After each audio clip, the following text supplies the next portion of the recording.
Welcome to another video on this channel, and today we are going to review the new Sony 300mm 2.8 G Master. Now I know that it has been a while Sony has launched this piece of glass, but I wanted to use it thoroughly before sharing my opinion of this lens with you guys. This is a beautiful lens I have been desperately waiting for such a long time. Now I have been using the 600, the 400, the 70-200, but we were lacking something in between. We wanted something like this, and now finally when 300mm is out, let's talk about this in detail. So it has been about a month or so I've been using this lens, and I've shot a lot of images and videos that I'm going to show you guys in just the right time. But before that, I'm going to discuss the build of this lens. Now, starting from here, this lens is totally weather sealed. Now the second thing is the collar. So you can rotate it from here. The entire thing won't come out. Only this foot over here will come out. And once it comes out, the lens is extremely light. Sony says that it's about 1470 grams, which is just about 1.5 kilos, and it's considerably light. Being light has its own perks that you can quickly pick it up and shoot it in the field, but I'm going to sing the praises of its weight in a while. Now you can simply press this button and bring the collar out. You can use it without the collar also, but if you are somebody who keeps on using the monopod and tripod, then of course you will have to keep it mounted. Then you have a few buttons over here.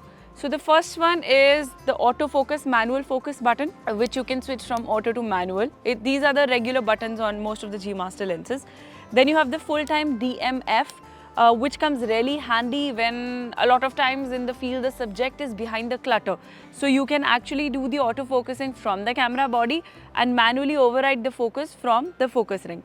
Then you have the focus limiter from full to 6 meters to infinity. So basically if you want to limit the focus range, you can simply switch it towards this side, and if you want it to be from the entire range from the closest to the farthest, you can simply put it on full.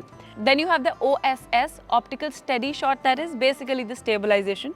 You can keep it on or you can keep it on off. And then you have the 3 modes, the regular 3 modes that I've explained before also in a lot of reviews. Now then you have this focusing ring over here, pretty soft and pretty easy to move. Then you have the function ring over here. Now you can set it to 2 things. Either you can set it to APS-C to full frame, or you can set it to constant focus. Now personally, I keep it on APS-C to full frame because at times when you're shooting something, just by the click of this, you can go zoom into it. You get the crop sensor of your camera activated, and just by the click, you can bring it back. Then you have the custom buttons over here. Now the good part about these buttons is they are set to the same thing, so that whenever you're shooting and whenever you are rotating the lens, whichever button you press, it does the same thing. To customize them, again, you can simply go in the camera menu and do that. Then you have the hood, which comes out with simple click of the button, and once the hood comes out, this lens is really small. It's as small as I think the 70-200 and super duper light. But I would say keep the hood on at all times because the front element of this lens is very important and super expensive, so you need something to protect it all the time. Also, this lens, when you hold it like this, it's more like a little back heavy. Most of the elements over here. I'm guessing that is the reason why it is very convenient to use, because when you're holding it like this, you don't feel a pressure on this hand. So you can simply just mount your camera over here. All the weight is over here. It's not even off balance. So that's kind of a good thing in this lens. And of course, because it's very lightweight and very small, you can actually hand hold it for longer period of time. And in fact, in low light also, when the shutter speed is not that fast, the chances of shake are automatically reduced because of the stability. And it does not have a front filter, it has a rear filter. So here's the filter tray. It's a 40.5mm filter thread. So you can put the filter over here and mount it back.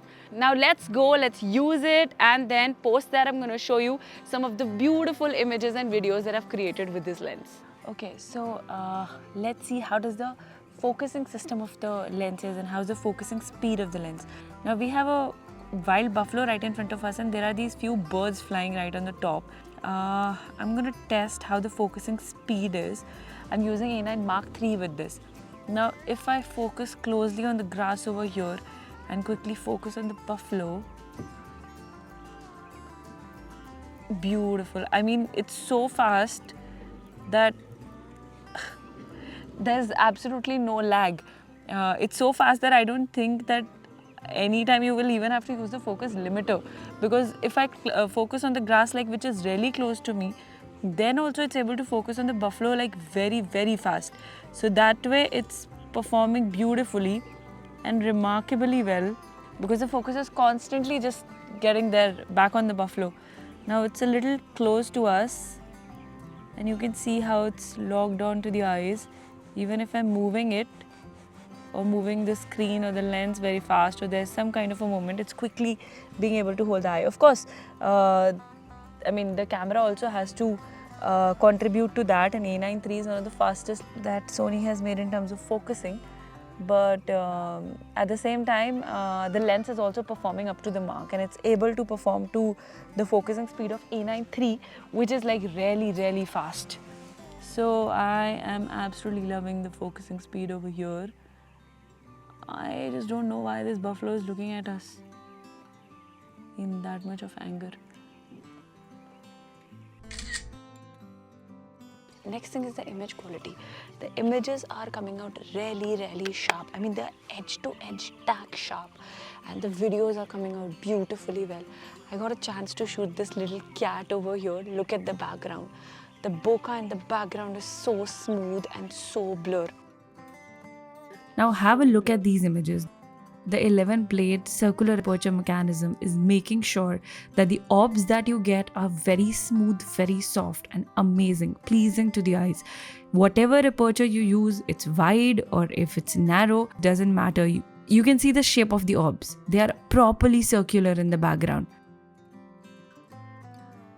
And there right behind the cat, it's the sun. So you can see how the bokeh is looking. The next thing we found was this lizard resting right on the wire, and you can see how sharp it is. Even if I zoom into it, just check the sharpness on the details on the lizard. They have come out just so beautifully well. The colors, in fact, the details on the ants are also really good. The details on the antennas of the ants and the eyes and the patterns on the skin of the lizard, they've come out really well. So sharpness is just super remarkable. I mean, I'm not saying this because I have a bias or something, but this lens was much awaited and the image quality is coming out really good. It's just remarkable. I don't know, I've seemed to notice this, but for some reason the 300mm of all the brands, the image quality and sharpness is just very different. I mean, they are a little too extraordinary sharp for whatever reason. But in the past, I've used 300mm of other brands also, and all of there is something about this focal length. All of those were extremely sharp. So this remarkable piece of glass, of course, Sony brought it out a little late, but it was much awaited. I'm glad that it finally came out. Of course, I mean, I can't sing enough praises of the fact that the lens is very light and very easy to use. So what I'm going to do is, just to test how convenient it is to use it handheld, we have this beautiful flower right in front of us, and I'm going to shoot it on different shutter speeds for you. So right now, I'm shooting it on 1/80, and that's totally handheld. The next one I'm going to shoot is on 1/30. And the next one is 1/10. Then you have, yeah, that's the maximum I can go down to because of the light. And if I check the images, the one that has been shot on 1/80 has come out like considerably sharp. Then you have this one on 1/30, which is also fine, not bad. And then you have the one on 1/10. And of course, it's not tack sharp. Of course, I mean, the edges are not exactly that sharp as you expect out to be. But if I don't zoom into the image, you will not even feel a thing. It's considerably sharp. Like if you compare any other lens, and if you're using a telephoto handheld in low light, if on 1/10 also this can come out this sharp, then you can imagine, I mean, the advantage of the lightweight of this lens is just 1.5 kilos, and it's kind of very convenient to use. It's more like a toy lens in your hands. It looks heavy from the looks of it, but when you use it and when you're taking it in the field, it's kind of very convenient to play around with it. So we have this little meow over here, and she helped us to test the optical steady stabilization in the lens. So check these videos. Now this one is when the stabilization is on, and you can see how it's, I mean, I'm shooting it handheld, but it's relatively steady. But when I switch it off, you can see the amount of shake. Now I was very steady while I was doing it. It was my best possible shot at being steady. So when the stabilization is on, it's actually doing a pretty good job.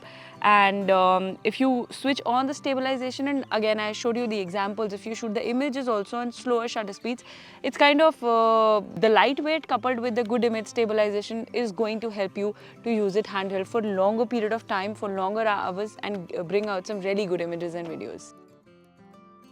Now the next thing I'm going to test is with a teleconverter. It's a 1.4 teleconverter, and of course the extra piece of glass that we are going to add in the middle of the camera and lens does give image quality a little bit of hit and the focusing performance a little bit of it. But since this is a very fast lens, I want to see whether it's manageable or not, and post that the second thing that we're going to do is we're going to compare the image quality of this lens coupled with the teleconverter and the 400mm on both the Alpha 1 bodies. So both are going to be on Alpha 1, and we are going to click that water buffalo itself and see how the images come out. Come, let's do it. Okay, so 300 is mounted on 1.4 and Alpha 1, and then we have a 400 also mounted on Alpha 1, and we're clicking the exactly same subject. Now check the images. If I zoom into the images and compare both of them, of course the details are going to be very different, but again, if we compare the prices also, that being a lens of a certain price mark and that being one of the sharpest lenses of Sony, and this being the sharpest but along with a teleconverter, is not bad. I mean, obviously not exactly the same, but again at the same time it's not bad. It's okay. So with the teleconverter also, the lens is performing considerably good. If I see the image quality with the teleconverter, then I would say definitely you can use it. Obviously when you mount the teleconverter, it's going to come out as f4. Now what I want to check is the focusing speed. You've seen the focusing speed without the teleconverter. Now let's see how does it perform with the teleconverter. How fast is it? How quick is it? Can you see that little bit of a lag? Yes, that was not there without the teleconverter. But the lag is not, I mean, I won't say that I can really take that into much of an account. There's no doubt that without the teleconverter, the focusing was performing like flawless. But yes, with the teleconverter also, it is fine. I would say that 95% of the time, it will be successful. 5% or rather even less than that, it can miss the focus. But otherwise, with the teleconverter also, the focusing is performing considerably okay.